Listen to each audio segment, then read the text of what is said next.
Таджикское общество привыкло к абсурдным судилищам и приговорам, однако это судилище шокировало всех. Режим Эмомали Али Рахмона, диктаторский режим, уже перестал стесняться, даже создавать видимость каких-то процедур юридических, судебных. Это просто и режим действует просто как банда. Судилище проходит в закрытом режиме.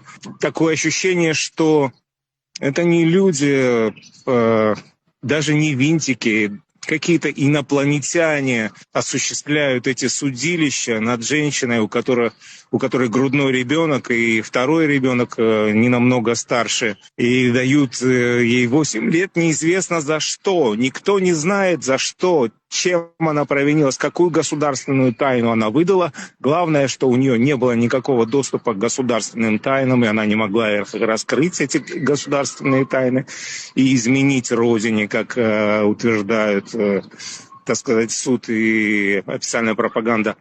Главное, и второй вопрос, кто бы мог быть источником разглашения государственной тайны. Мы не знаем ни одного чиновника, который мог бы быть осужден по этому делу.